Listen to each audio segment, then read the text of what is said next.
कौन ब्रह्मा का पिता है, कौन विष्णु की मां, शंकर का दादा कौन है, हमको दे बता। ये जानने के लिए कृपया सुनिए। जगत गुरु तत्वदर्शी संत रामपाल जी महाराज के अमृत वचन सर्व पवित्र धर्मों के पवित्र शास्त्रों के आधार पर। सतगुरुदेव की जय। बंदी छोड़ कबीर परमेश्वर जी की जय। बंदी छोड़ गरीबदास जी महाराज जी की जय। स्वामी रामदेवानंद जी गुरु महाराज जी की जय हो।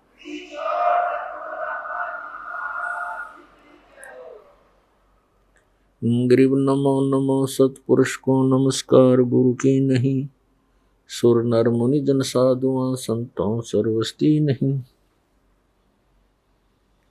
सतगुरु साहेब संत सब डंडो तम प्रणाम। आगे पीछे मध हुए तिनको जा कुर्बान।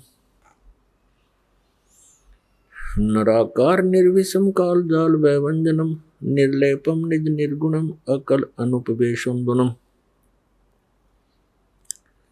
सोहम सुरति समाप्तम सकल समाना निर्तलय। उज्ज्वल हिरंबर हरदमम बेपरवाह अथा है। वार पार नहीं मज्जतम। ग्रीब जो सुमर सिद्ध होई। गणनायक गलताना करो अनुग्रह सोई। पारस पद परवाना। आदि गणेश मनाऊं गणनायक देवन देवा। चरण कमल लो लाऊं आदंत करूं सेवा। परम शक्ति संगीतम रिद्धि सिद्धि दाता सोई। अवगत गुण अतीतम सतपुरुष निर्मोही। जगदम्बा जगदीशम मंगल रूप मुरारी। तन मन अर्पों शीसम भक्ति मुक्ति भंडारी। सुर नर मुनि जन धावे। ब्रह्मा विष्णु महेशा। शेष शेष मुख गावे। पूज्य आदि गणेशा। इंद्र कुबेर सरीखा। वरुण धर्म राय धावे। समर्थ जीवन जी का मन इच्छा फल पावे। 33 कोटि अधारा दावे शेष 88। उतरे बहुजल पारा कट है यम की फांसी। 33 कोटि अधारा दावे शेष 88। उतरे बहुजल पारा कट है यम की फांसी। कर जोरूं विनती करूं धरूं चरण पर शीश। गुरु जी राम देवानंद जी महाराज ने दियो नाम बख्शीश। कोटि कोटि सिजदा करूं कोटि कोटि प्रणाम। चरण कमल में राखियो मैं बांधी जा मैं गुलाम। कुत्ता हूँ गुरुदेव का रामपाल दास का नाम। गले प्रेम की जेवड़ी जा खेचो वहाँ जाऊं मैं। तो करो तो बावड़ू दूर दूर करो तो जाऊं। ज्यों राखो त्यों ही रहूं। जो देवो सो खाऊं। परम पिता परमात्मा पूर्ण ब्रह्म सारी सृष्टि के रचनहार सर्व प्राणियों के दाता सर्व प्राणियों के सृजनहार कबीर देव कबीर साहिब ये हमारे परम पिता हैं। ये सभी प्राणियों के हितैषी हैं। जिन पुण्यात्माओं को मानव शरीर प्राप्त हो चुका है और वो भी इस कलयुग के ऐसे समय में जिसको कलयुग का मोक्ष समय कह सकते हैं, तो धन्य है उन पुण्यात्माओं के उन पुण्य संस्कारों को और धन्य है उनके माता पिता को जिनसे जन्म हुआ। परमात्मा कहते हैं मात पिता मिल जाएंगे, मात पिता मिल जाएंगे, 184 माही, सतगुरु सेवा और बंदगी ये फेर मिलन की नहीं। कबीर परमेश्वर जी कहते हैं कि मात पिता तो आपको इस 84 लाख योनियों में भटकते हुए बहुत मिल जाएंगे। मनुष्य जीवन होगा वहां मात पिता होंगे, कुत्ते का जीवन होगा वहां मात पिता मिल जाएंगे, सूअर का जन्म होगा वहां मात पिता मिल जाएंगे, लेकिन सतगुरु सेवा और बंदगी ये फेर मिलन की ना। पुण्यात्मा, हम कहाँ रह रहे हैं, कैसे लोक में हम जीवन व्यतीत कर रहे हैं, ये हमें कभी विशेष आभास हुआ नहीं। हम क्यों मर रहे हैं, क्यों हम रोगी कोढ़ी हो रहे हैं, क्यों हम सारा दिन भटक रहे हैं कोई ना कोई टेंशन लिए हुए। अब हमने ये सोचा ही नहीं, इतने कष्ट के अंदर भी हम फिर जीवन की इच्छा ही किए रहते हैं, क्योंकि हमारे ऊपर एक प्रेशर है इस त्रिगुणमयी माया का। त्रिगुणमयी माया कौन सी है? रजगुण ब्रह्मा जी, सतगुण विष्णु जी, तमगुण शिव जी के अंदर से निकल रही वो गुप्त किरणें, वो तरंगे उनके गुणों की, वो हमें प्रभावित कर रही है। कैसे कर रही है? जैसे वो भगवान अपनी राजधानियों में, अपने लोकों में रहते हैं, उनसे निकल रही ये तरंगे हमें यहाँ प्रभावित कर रही है। जैसे एक रसोई के अंदर मिर्चों का छौंक लगता है, वह मूल वस्तु साकार रसोई के अंदर है, उससे निकल रही वो तरंगे दूसरे कक्षों में बैठे हुए व्यक्तियों को भी प्रभावित कर रही है। छींकें आ रही हैं, उन छींकों को रोकना उस व्यक्ति के वश की बात नहीं। और उन छींकों का कारण कौन है? वो साकार मिर्च जो रसोई के अंदर है। ठीक इसी प्रकार उन भगवानों से निकल रही ये तीनों गुणों की किरणें, रेज हम सभी को यहाँ प्रभावित किए हुए हैं, और जिस कारण से हम सोच ही नहीं पाते हैं। कोशिश करते हैं तो 2 सेकंड के बाद मन कहीं का कहीं पहुंच जाता है।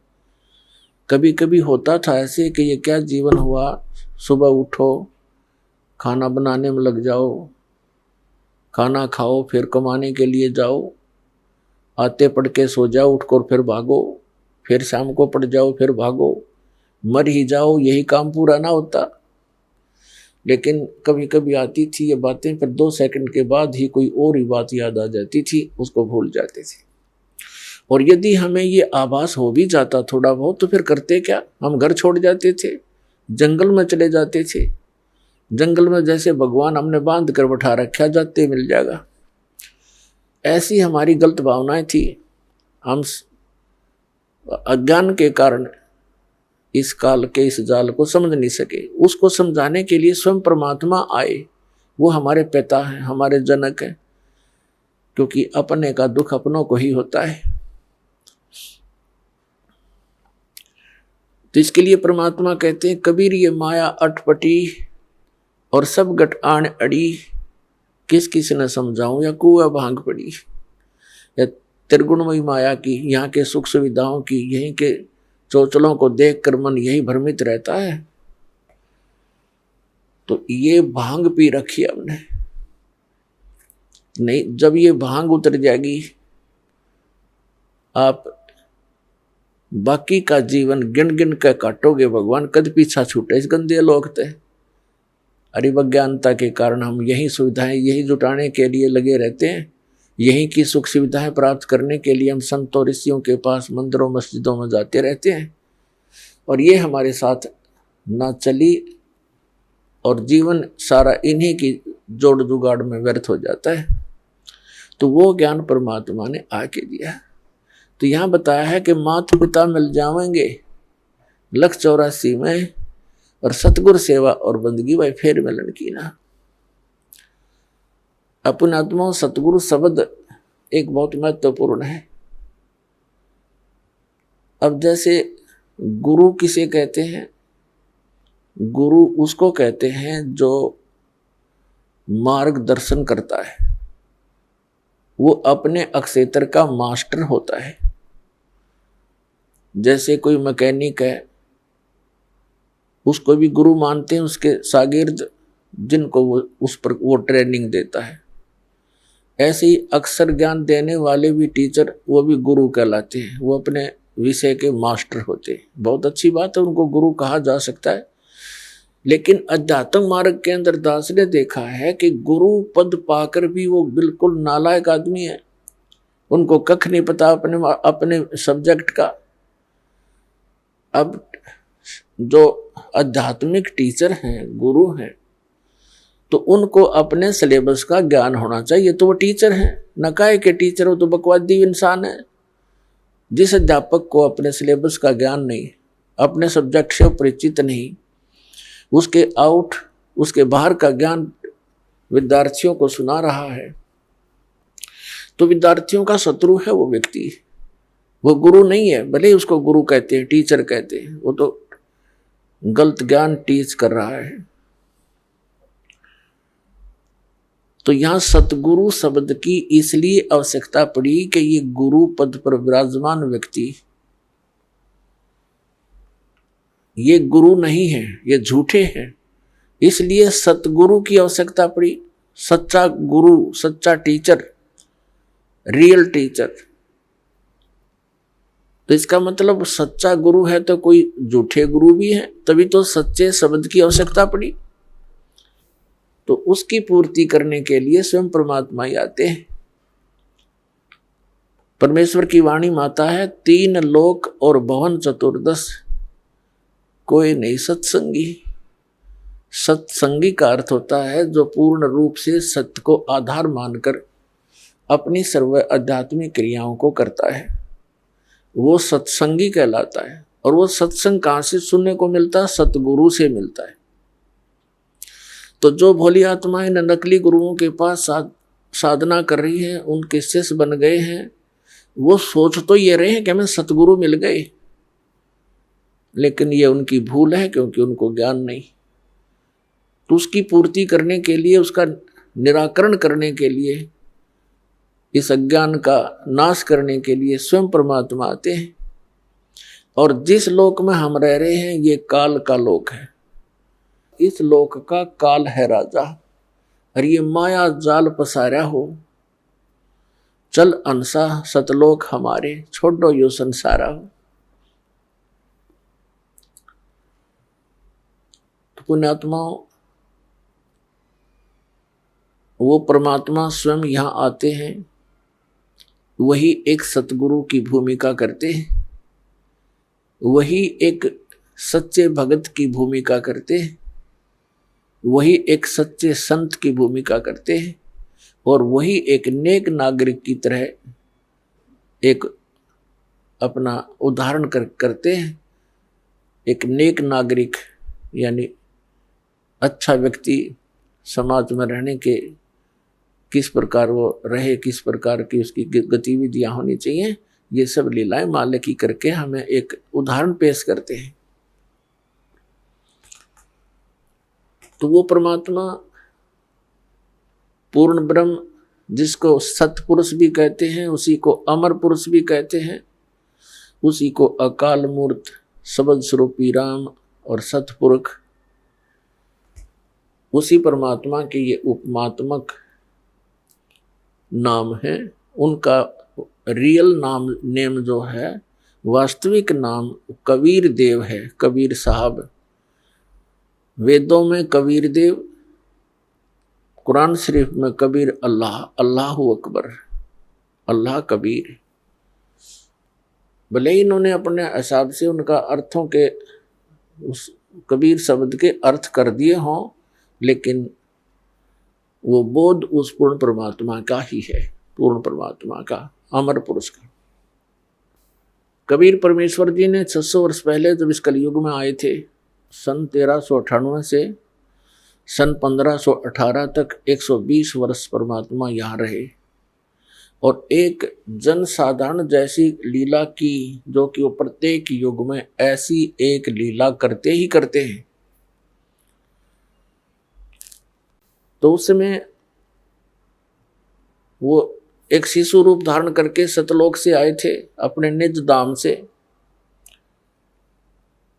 और एक कमल के फूल पर आकर विराजमान हो गए थे नवजात शिशु का रूप धारण करके। वहां से एक निसंतान दंपति नीरू और नीमा, जो जुलाहा थे, जुलाहे का कार्य करते थे, उठा ले गए थे। जुलाहे के घर पे परवरिश होने के कारण और बड़े होकर के जुलाहे का कार्य करने के कारण वो परमात्मा जुलाहा कहलाए। स्वयं परमेश्वर ने अपनी वाणी में कहा कि अवधू अवगत से चलाए, मेरा किसी ने भेद मर्म नहीं पाया।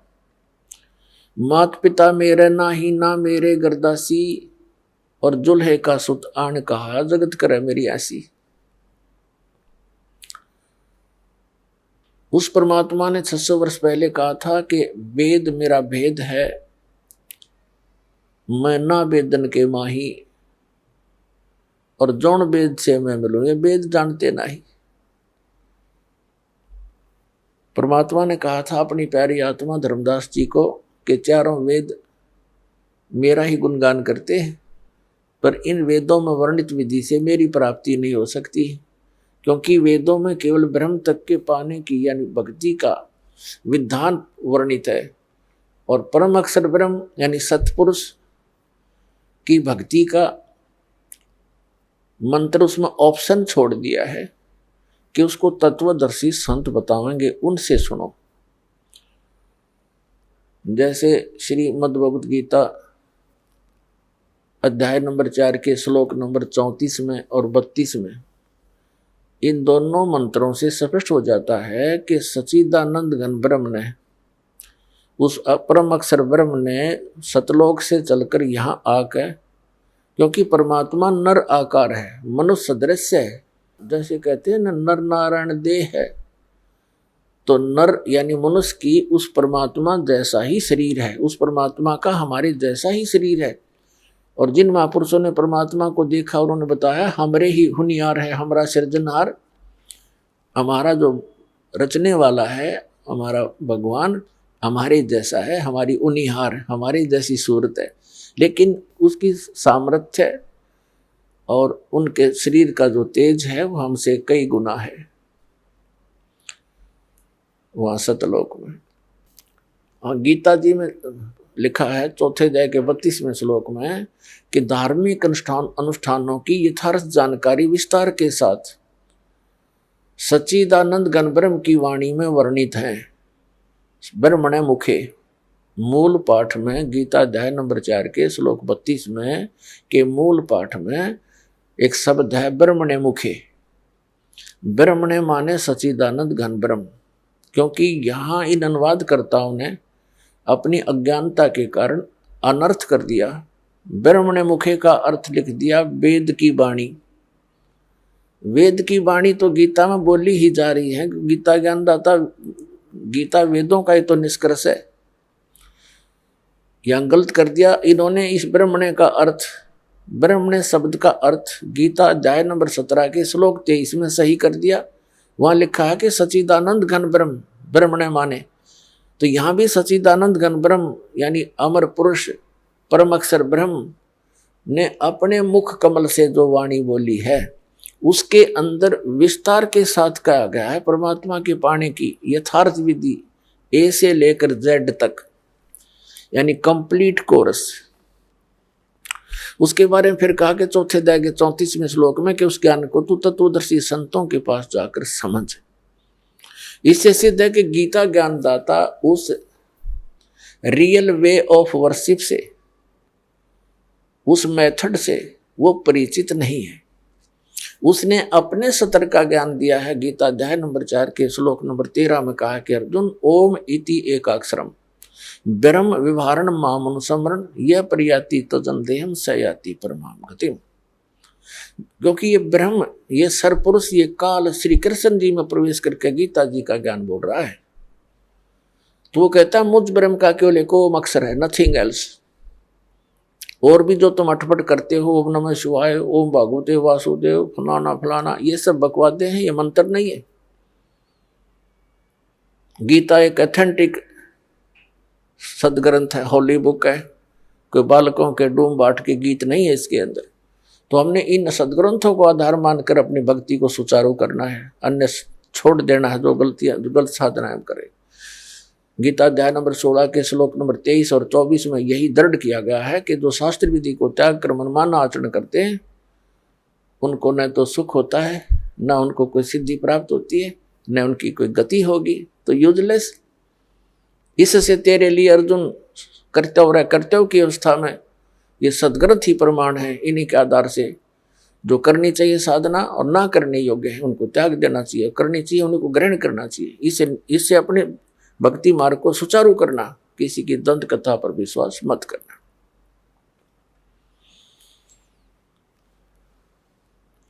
इसी प्रकार यजुर्वेद का 40वां जो अध्याय है ये अंतिम अध्याय है और इसमें कुल 17 श्लोक है, मंत्र हैं। इस 17 मंत्रों में एक निर्णायक मोड़ पर जाके ज्ञान रुक गया है। जैसे गीता ज्ञान दाता 18वें अध्याय के अंदर लास्ट के जो श्लोक नंबर 46 से लेकर और 66 तक एक निर्णायक ज्ञान दे देता है।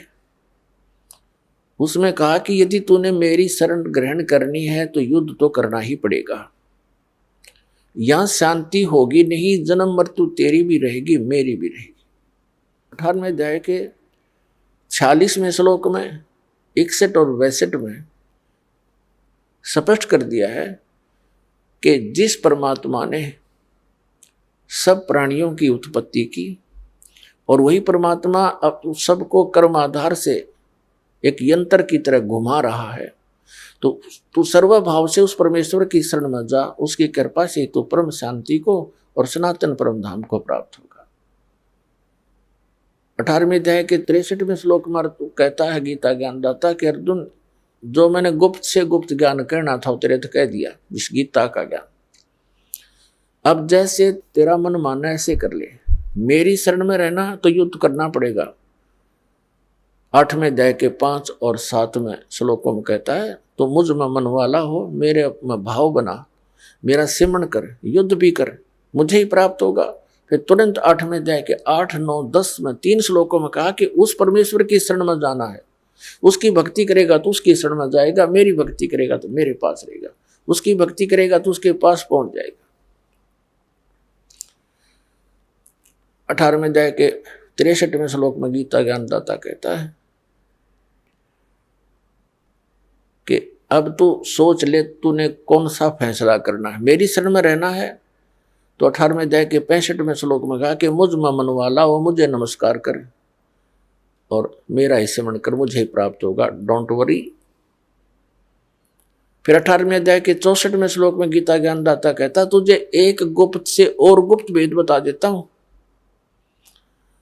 कि जिस परमात्मा के शरण में जाने को मैं तुझे कह रहा हूं, 18वें अध्याय के 62वें श्लोक में, वो मेरा भी इष्ट देव है।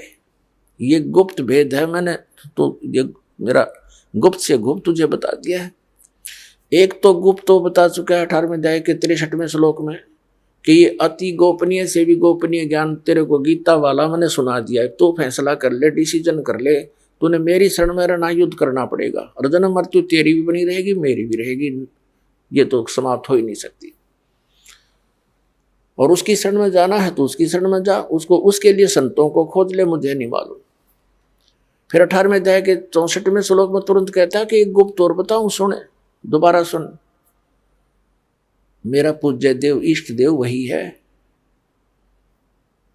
तो और परमात्मा ने कहा था उस के अवगत से चल आया, मेरा कोई भेद मरम नहीं पाया। गोरखनाथ जी के साथ जब गोष्ठी हुई थी ज्ञान की परमात्मा के साथ गोरखनाथ से, तो परमात्मा ने कहा था कि अवधू मैं अवगत से चल आया, मेरा कोई भेद मरम नहीं पाया। मात पिता मेरा नहीं, ना मेरे गरदासी, मैं जुल्हे का सुत आन कहा, जगत करे मेरी आसी। और फिर कहा था तेरा ज्योत स्वरूपी अलख निरंजन वो धरता ध्यान हमारा, क्योंकि ये जितने भी काल के पुजारी हैं, ब्रह्म पुजारी हैं, उसको अलख निरंजन बोलते हैं कि वो तेरा अलख निरंजन वो धरता ध्यान हमारा, वो भी हमारा ध्यान करता है, तभी अपना गुजारा चला रहा है किस ब्रह्मांड का। हम फिर उसी प्रसंग पर आते हैं। तो 18वें अध्याय के 62, 63, 64, 65 और 66 में कति निर्णायक ज्ञान है।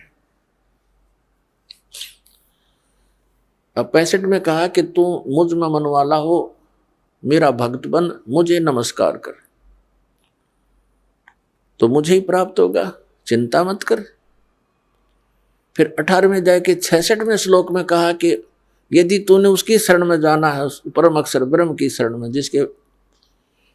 जिसके विषय में 8वें अध्याय के गीता के प्रथम मंत्र में अर्जुन के पूछने पर कि किम तत्परम, उसका उत्तर दिया है गीता ज्ञानदाता ने 3रे मंत्र में गीता अध्याय 8 के कि वो परम अक्षर ब्रह्म है। फिर 18वें अध्याय के 66वें श्लोक में कहा कि उसकी शरण में जाना है तो सर्वधर्मान परित्यज माम, मेरे सतर की जो ब्रह्म साधना तूने की है, जैसे ओम नाम का जाप यज्ञ आदि, तो मुझ में छोड़ दे। फिर एकम शरणम व्रज, एकम अद्वितीय है, जिसके समान दूसरा कोई नहीं, सर्वशक्तिमान, उसकी शरण में व्रज माने जा। इन सभी अज्ञानियों ने व्रज का अर्थ आना कर दिया। बताओ ये किसे टीचर थे और कैसे गुरु थे ये? जैसे इंग्लिश वर्ड है गो, और गो माने जाना होता है, किसी भी कीमत पर आना नहीं हो सकता।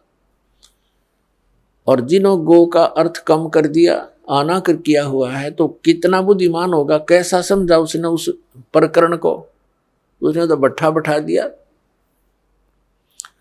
तो ऐसे बट्ठे बैठा रखे हैं इन नकली गुरुओं ने, इसलिए सतगुरु शब्द की आवश्यकता पड़ी और सदगुरु की आवश्यकता पड़ी। इसी प्रकार गीत यजुर्वेद अध्याय नंबर 40 के श्लोक नंबर 10 से लेकर 13 तक ये स्पष्ट किया है कि कोई तो परमात्मा को साकार मानता है कि वो जैसे श्री राम श्री कृष्ण रूप में उत्पन्न होता है संभवात, और कुछ अन्य जो उसको असंभवात यानी वो जन्म नहीं लेता, निराकार मानते। इसके विषय में वो तत्वदर्शी धीराणाम माने तत्वदर्शी संत, जिनका टिकाऊ ज्ञान है, वो ठीक ठीक बताते हैं, उनसे सुन ले। और विद्वान और अविद्वान की परिभाषा भी वही बताएंगे। हु इज वेल नोन, कौन है विद्वान, जैसे उसमें क्या बताया है यजुर्वेद अध्याय नंबर 40 के श्लोक नंबर 10 से लेकर 13 में कि कोई तो उसको विद्वान मान लेता है जिसको किसी भाषा का अक्षर ज्ञान है, और जिसको अक्षर ज्ञान नहीं है उसको अविद्वान कह देते हैं। लेकिन ये विद्वान और अविद्वान की परिभाषा नहीं है, वो भी विद्वान और अविद्वान की जानकारी वह तत्वदर्शी संत बताओगे कौन विद्वान और कौन अविद्वान है। तो पुण्यात्मा, जब परमेश्वर कबीर जी 600 वर्ष पहले यहाँ आए थे धरातल पर, इस कलयुग में 1398 ज्येष्ठ सुदी पूर्णवासी संवत 1455, लहर तारा तालाब कमल के फूल पर, लहर तारा तालाब में कमल के फूल पर एक नवजात शिशु का रूप धारण करके विराजमान हुए थे।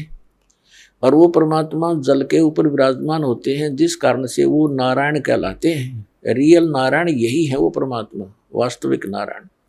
इसलिए इनको नारायण कहते हैं। बाकी तो नकली नारायण है, यहाँ के नासवा नारायण है। यूँ तो कोई भी जल में लौट जा, किश्ती में लौट आ रहा है, वो को नारायण थोड़ा बन जाएगा। तो एक ये परमात्मा की लीला है। सतयुग, त्रेता, द्वापर, कलयुग, सभी में ये एक लीला ऐसे करते हैं। तो उसमें वो अक्षर ज्ञान नहीं रखते थे और सब वेदों और ग्रंथों का यथार्थ ज्ञान बताते थे। तो उसमें अक्षर ज्ञान युक्त यानी संस्कृत भाषा के विद्वान माने जाने वाले वो ऋषि, महर्षि और ब्राह्मण वर्ग, मंडलेश्वर, गुरु, महंत, आचार्य, शंकराचार्य, परमेश्वर कबीर जी को कहा करते ये अशिक्षित है, अविद्वान है, ये क्या जाने सदग्रंथों के गुड़ रहस्यों को, इसकी बातों में मत आना। और वो बिजली अभी तक गिरी रही क्योंकि हमारे पूर्वज शिक्षित नहीं थे। आज परमात्मा ने सबसे पहले हमें शिक्षित किया। पुण्यात्माओं, इस शिक्षा का हमें लाभ, एक विशेष लाभ यही है कि हम भगवान पहचान लेंगे। अन्यथा ये शिक्षा एक विष है इस मानव के लिए। इसको ये चातुर बनाती है, बेईमान बनाती है, माया जोड़ने के अतिरिक्त ये कुछ नहीं सिखाती है। कोई भी ट्रेनिंग शिक्षा देख लो, केवल धन उपार्जन उद्देश्य ही लेकर बच्चे पढ़ने जाते हैं और फिर वो उसी उद्देश्य से लगे रहते हैं। कोई बीच में मर जाता है, वो जोड़ी जाड़ी कोठी बनी बनाई रह जाती है। जो इस मनुष्य जीवन से कार्य करना था वो तो प्रारंभ भी नहीं कर पाता ये आत्मा। तो उस परमात्मा ने ये थोड़ा सा विष हमें खिलाना अनिवार्य समझा, क्योंकि इसको फिर अमृत में बदलना था। विष से अमृत होत है जय कर जाने कोई। अब इस विष को हम अमृत में बदल लेंगे। इस शिक्षा का हम लाभ उठाएंगे, भगवान पहचानेंगे, सतलोक चले जाएंगे, जहाँ सदा सुखी रहेंगे। कहीं बुढ़ापा नहीं वहाँ पर, वहाँ मृत्यु नहीं। जो दास ज्ञान दे रहा है ये किसी लोकवेद के आधार से नहीं, सब सदग्रंथों को आधार मानकर, और जिन महापुरुषों ने परमात्मा को साक्षात्कार किया, सतलोक गए, वहाँ स्थान को देखा और वापस आकर उन्होंने गवाही दी, उन महापुरुषों के वचन आपके रूबरू कर रहा है। और इसको आपने हृदय में धारना पड़ेगा। ये लोकवेद मत समझना। और क्योंकि आप दूध के जले हुए अब लस्सी को भी फूकेंगे, लेकिन कुछ दिन में ये सब ठीक हो जाएगा, पता लग जाएगा। लस्सी तो लस्सी ही होती है और दूध ज़्यादा गर्म था, वो गलती से पी गए हम। तो ऐसे अब ज्ञान हो जाएगा, फिर हम आपकी ऐसी प्रबल इच्छा बनेगी वहां जाने की, डटते नहीं डट सकते। इस ज्ञान के आधार से फिर भक्ति का ऐसा प्रेशर बनेगा। देखो हम बुढ़ापे में देखते हैं, कहते हैं इसका दिमाग काम नहीं करता, बुढ़ा कहें कुछ, सोचा कुछ, बोला कुछ। क्योंकि वृद्ध अवस्था में जैसी भी क्रियाएं हम करते रहे, वो शरीर में पूर्व जन्म की जो थोड़ी बहुत बैटरी चार्ज थी, संस्कार शुभ थे, उन्हीं को मनुष्य जीवन प्राप्त होता है, वो खत्म हो गए। तो हम भक्ति के प्रेशर से एज इट इज माइंड बना रहेगा और एक करट लगी रहेगी। जब शरीर छूटते ही एक कदम आपका सतलोक के अंदर होगा, क्योंकि यहाँ की तो आपको पता ही लग जाएगा। यहाँ से तो आप छक कर दुखी हो लोगे। और पहले बुढ़ापा हमारे लिए एक कैर था, अब वृद्ध अवस्था हमारे लिए वरदान सिद्ध होगी। क्योंकि पहले हम अज्ञानता के कारण इसी क्रिया को फाइनल मान रहे थे, हमारा काम पूरा हो गया, कभी मृत्यु हो जाए, चाहे दुखी रहें, चाहे भुगतें, चाहे किसी प्रकार पड़े पड़े अंदर ही टट्टी करते रहते थे। बूढ़े बुढ़िया देखिए हमने, वो कह रहे थे हमारा काम पूरा हो गया, बस ठीक से। तो अब हम उन दुखों से एक चिंतित होवांगे और फिर इस बुढ़ापे से छुटकारे के लिए एक विशेष कसक बनाएंगे सतलोक में जाने की। और जहाँ आशा तहाँ बासा हुई, और भक्ति साथ होनी चाहिए। भक्ति बिना वहाँ कौन रखेगा अपने को। तो ये भक्ति का मार्ग आपको ऐसा मिल गया है कि कुछ ही समय में आप भक्ति से परिपूर्ण हो जाओगे। थोड़े ही करने से घना लाभ मिलेगा। जैसे एक तो सारा दिन मजदूरी करे, 200 रुपये प्राप्त करे। एक ऐसा सेठ साहूकार ऐसा बिजनेस करता, रोजाना का 1 लाख रुपए का गल्ला ले जाता है, तो वो कितना धन एकत्रित कर रहा। इसी प्रकार आपको ऐसा मेथड दिया जाएगा भक्ति का जिसके एक श्वास की इतनी कीमत बढ़ जाएगी। वो सतनाम के 2 अक्षर का जाप दिया जाएगा। उसके बारे में कहा है परमेश्वर की वाणी में कि सतनाम एक पालड़े, एक तराजू के तखड़ी के एक पलड़े में सतनाम के एक श्वास उस श्वास की कीमत। ये कंप्लीट मंत्र होता है। वो श्वास और उस श्वास से 2 अक्षर का पूरा जाप होती। एक मंत्र आपका